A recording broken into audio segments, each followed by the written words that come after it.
Pininfarina was founded 95 years ago in Torino.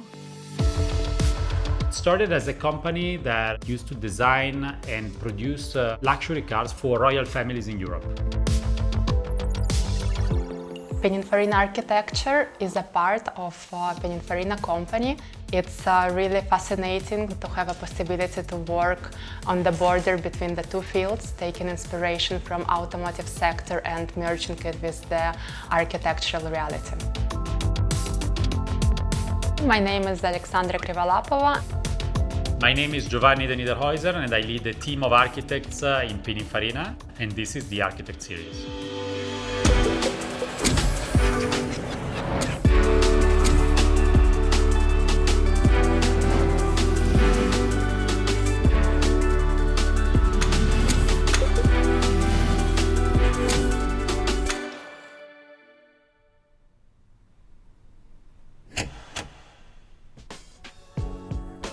Pininfarina has, of course, a long, illustrious history over 95 years, and it all starts with our founder, with Battista Pininfarina. And he was quite an interesting man, so he was really at the heart of all of these technological revolutions in the early days of the automotive industry, which were particularly interesting here in Turin. Over the course of its history, it collaborated with the majority of car manufacturers worldwide, especially Ferrari. Pininfarina has designed more than 100 Ferrari. And about, let's say, 20 years ago, the company started diversifying also in other fields of design. We have created Pininfarina Extra, that is the division that is doing everything that is outside the automotive. And so we started working on the furniture design, we started working on every kind of object for the everyday use, and of course also architecture. So it's an evolution, and now we are like a design office that is covering all the different fields of design. Pininfarina Architecture, we have nowadays the main headquarters here in Cambiano, close to Turin. And then as well we have our offices in Milan, in Miami, New York, and an office as well in Shanghai. One of the things that it's really fantastic in Pininfarina is that the product team and the architecture team are just one team. It's not like two separate entities, but it's only one entity. And that allows a lot of coordination between the teams.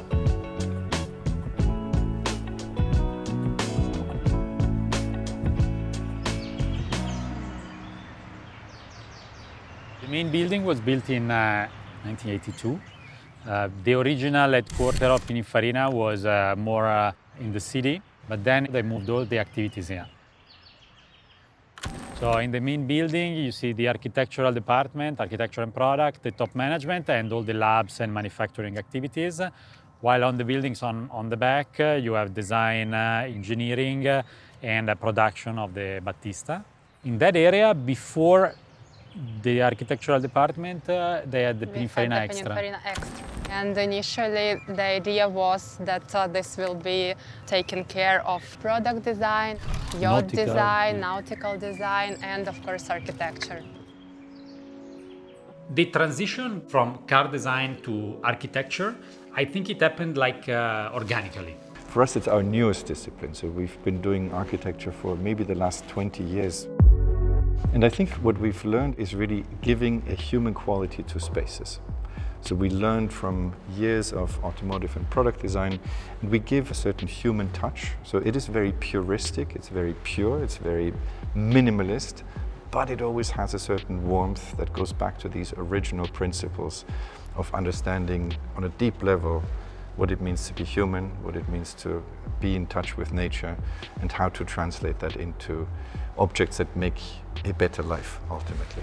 If you think about it, buildings are becoming very complex objects. I used to say that buildings are as complex as a car. They embody a lot of technology, a lot of different components. They imply interaction and well-being of one or many users within the space.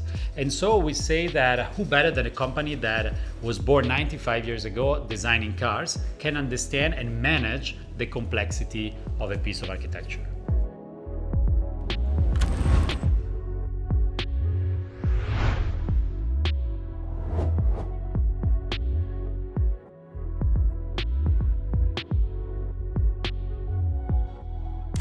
The ATC Tower was one of the most important projects for Pininfarina, I believe. We took the inspiration from the tulip, one of the very important symbols for the Turkish culture for many, many centuries. So we tried to translate it into the architectural language. So there is again the value of beauty. First of all, because it became a symbol for the city, and so it was adopted in a way from the community. If you go in Istanbul, you see the design of the ATC Tower in many points in the city, even on the skyline, on the mags that you find in touristic stores. Second, it was almost fully produced through off-site construction technologies and techniques. So apart from the central mast in concrete, all the components were produced off-site and quickly assembled on-site. The main reason why we went through this methodology is because our construction site was within a larger construction site. There was the construction site of the Istanbul Airport, which is currently the biggest in Europe. And so, like time-wise, we had to be very sharp. Off-site construction and prefabrication components were the only way to really stick to the timeline that we were given for the construction. Of course, the ATC Tower was initially conceived as a symbol, but you can definitely read the connection with our automotive legacy. And you can really see the dynamism and the lines that somehow are coming from the wind. This is something that allowed us to create this new landmark for Istanbul and for the Istanbul Airport.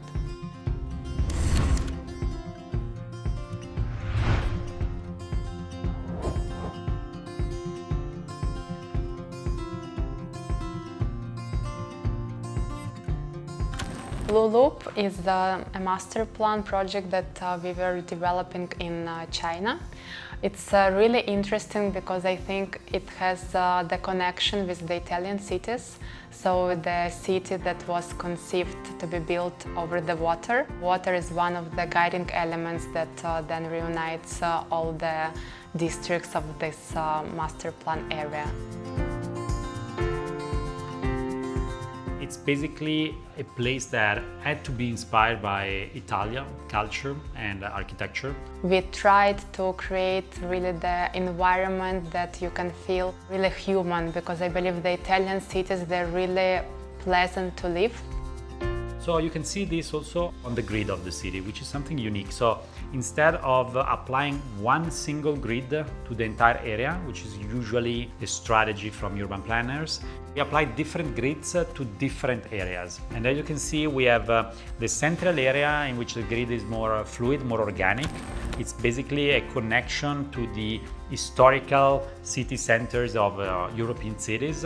Then you go into a grid which is more regular, that reminds the expansion of the 1800, 1900 in most of the European cities. And then you have a wider grid that connects to the more contemporary areas, developments, redevelopments of Italian cities, such as Porta Nuova in Milano. We also applied water as an activator.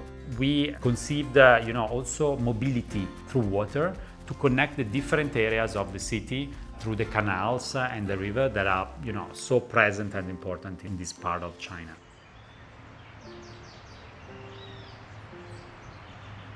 One of the first projects that were designed as a part of Pininfarina architectural history was the stadium here in Turin, the Juventus Stadium, that I believe was done like 20 years ago. And in parallel, of course, the famous Olympic torch was designed, for instance, by Pininfarina Extra, that became a symbol for the city of the 2006 Winter Olympic Games. In Torino, we just won the bid for the renovation of the former Manifattura Tabacchi, which will be a big intervention at the city level that will give back a large piece of city to the community. So that is a very significant project, and we're very proud we're involved.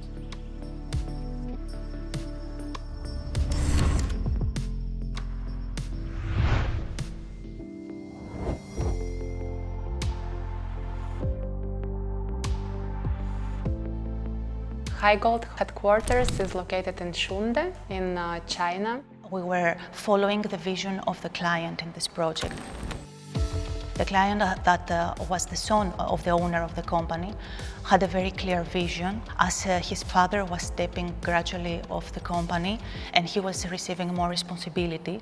He wanted to develop a building that would not only showcase the strength and the leadership of the company in the field, but it would also showcase its vision towards the future. So if you see on the shape of the building, there is those two towers, one a bit higher and another a bit lower, that are reconnecting together.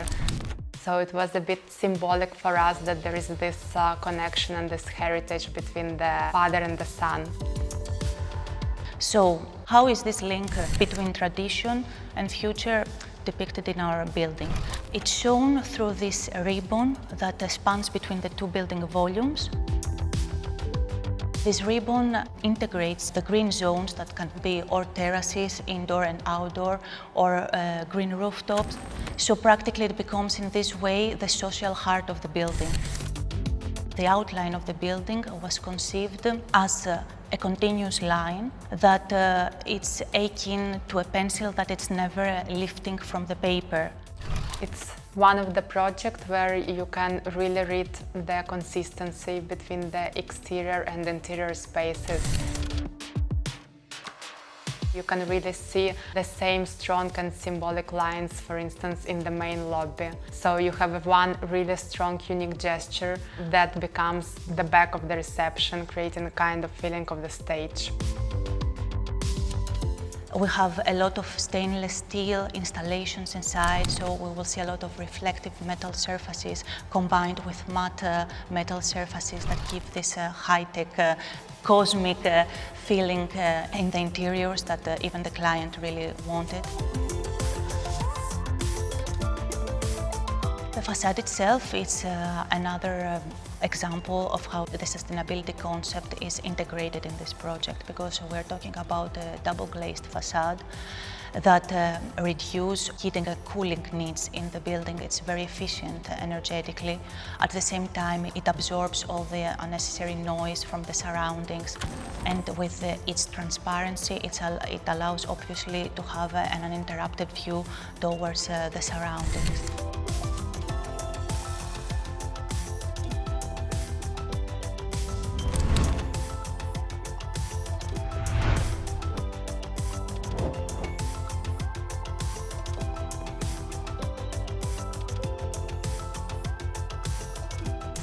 Urban Lounge, first it was fun. It was a very nice experience during the Salone del Mobile. It had a double goal, let's say.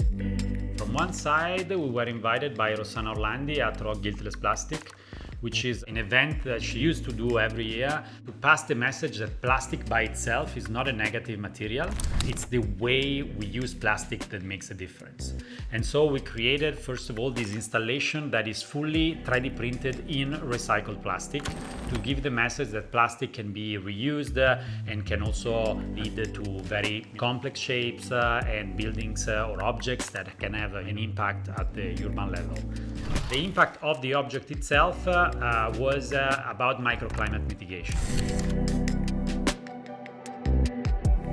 When we talk about climate change, we always consider the problem at the global level, which is a very big problem and that will take a lot of time and effort and knowledge to be solved. But while we spend this energy to solve it, how do we comply with the impact at the local level? As we know, extreme weather conditions such as heat, they have a strong impact on urban areas. And so Urban Lounge, through air purifying, air ventilation, and a way to also change humidity of the air, it improves the perception of the weather while you're close to the tower, of course. The tower was located within the one courtyard of the Museo della Scienza e della Tecnica in Milano. Really, entering the courtyard, you were feeling better.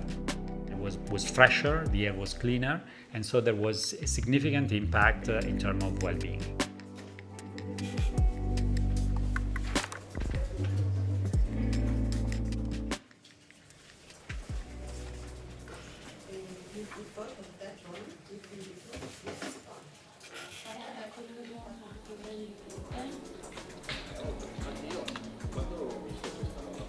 Our values are summarized into an equation, and the equation is beauty plus technology equals impact, where beauty is an evolution of style in car design, but for us is a softer, wider sense of beauty that encompasses well-being.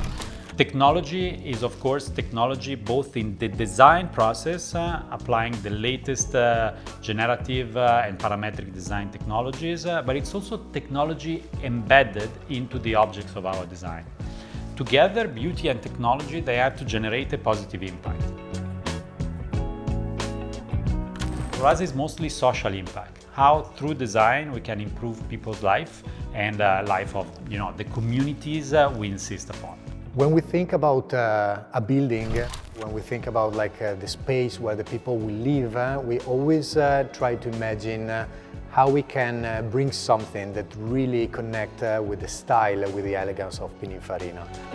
We started, for example, the collaboration with Reflex almost 30 years ago, and through the years we have evolved our design, and now a lot of elements that have been designed, it's also part of the building that we are designing. And this is creating a fil rouge of experience for the people that see from the outside the building, and then they enter and they continue living in a space that talks about Pininfarina. For the Reflex furniture collection, we did a line of furniture called Segno.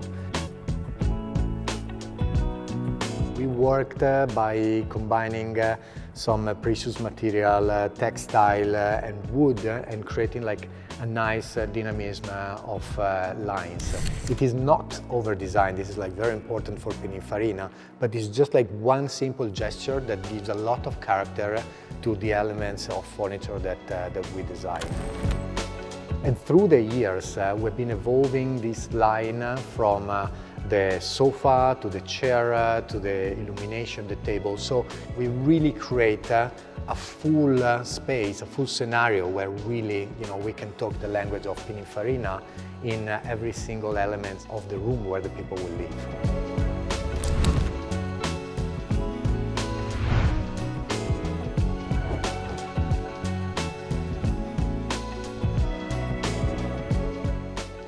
Iconic Residences is a fusion between the client's needs and aspirations and Pininfarina's experience, design, quality and vision. It's located in the Dubai Internet City. We have this site that was having a really nice view towards the seaside. So sea and the sea panorama became one of the main project drivers for us. A very important aspect in this project was, in my opinion, transforming all the constraints into opportunities. A very good example of this is the technical floors. We were able to utilize these technical floors as the amenities floors as well, to serve really as lungs for the building, where you have the amenities, where you have the pools, the restaurant, the bar.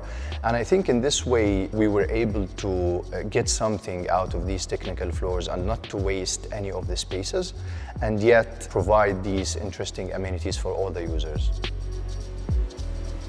During the design process, we figured out that the majority of the wind is coming from the northwest. So we had this idea that the wind can shape our tower. So somehow, let's imagine that we took a piece of marble and the wind started to shape it. The north facade, the one that is facing the sea, is more open and it gives the best views toward the sea. And the back facade, the one that is facing the Dubai hinterland, it has a bit more closed appearance, somehow resembling the lines over the sand that are created by the wind, because that part of the city is of course characterized by the dunes. So at the end of this journey, at the end of this experience, you have kind of the celebration on top. You have the crown of a penthouse, very large, interesting, transparent penthouse with 360 views, panoramic views all around Dubai, facing Burj Khalifa, the Palm. Really would put an edge to the design of this intervention.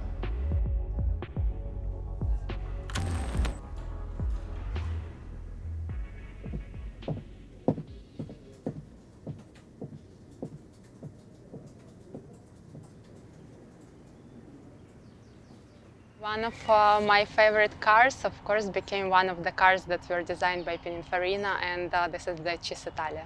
I think it's really elegant, and I really like some details that now perhaps not every kid can understand what they were originally done for. So, for instance, there is this nice part that was coming out indicating if the car will turn right, for instance. My favorite one in the collection is the Sergio, because it's basically symmetrical. And by the way, there was an article on the Financial Times a few weeks ago that states that just a prototype keeps this symmetry, because when they produce it, they put the windshield. So they lost kind of the symmetry, and the prototype, we own it. I mean, the only prototype is here. So I think it's also a privilege to have the possibility to pass by every day.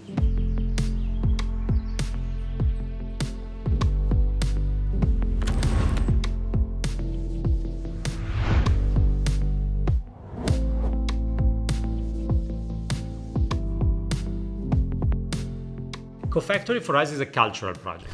It's mostly the willingness to create a community around new technologies in construction. This is the real goal of CoFactory. When we were working and when we were designing CoFactory, we were thinking as about aesthetics and as about the functionality. And speaking about functionality, of course, we are meaning a modern construction technologies such as ATC U May, design for manufacture and assembly. This is an engineering methodology. In the core of it, basically, you can find a principle of the simplification of design of building components in order to make it quicker, easier, more cost-effective for assembly and for manufacture. The ATC U May approach goes hand in hand with sustainability, because at the end of the day, reducing the costs on the side, keeping modularity and standardization, and at the same time taking into consideration how these elements can be reused in the future. The ATC U May approach allows for this sustainability, this flexibility, the smooth growth in time for a building. If we are speaking about the internal paneling of the whole offices, laboratories, all of them are flexible, are modular. They were prefabricated outside and assembled on site. This, in terms of the construction, basically helped us to reduce the time for the construction, at the same time to avoid the material waste. The place is divided into a digital manufacturing area, a lab that can be used by different players in the city to test new construction technologies or even to build parts of buildings of the neighborhood. So CoFactory is actually a factory to design the city and to build the city of tomorrow.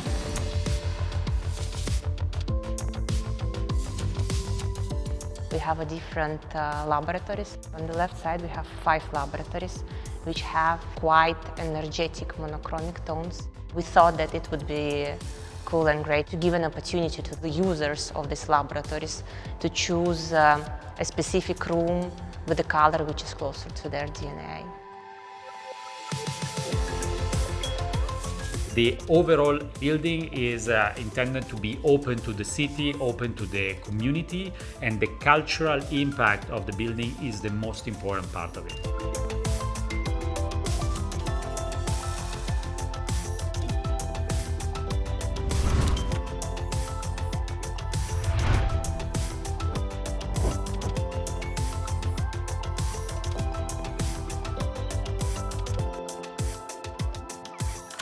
Aldea U May is a project in Tulum, Mexico.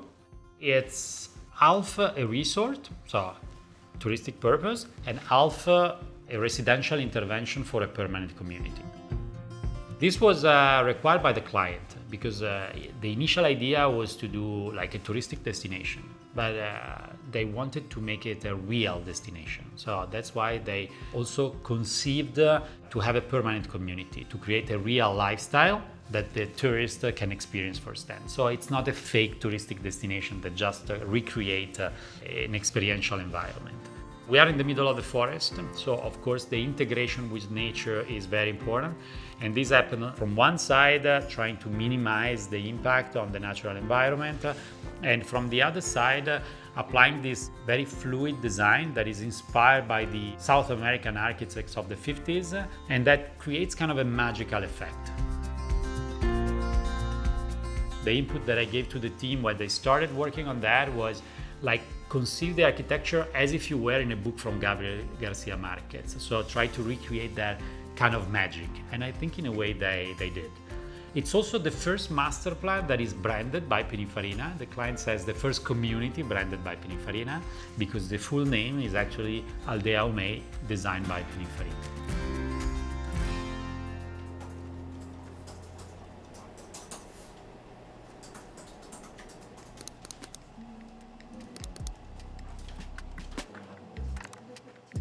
It's really fascinating to see how the studio is growing. I think we are in a really great period now where we have this opportunity of working on the projects of different scale and as well working in different parts of the world.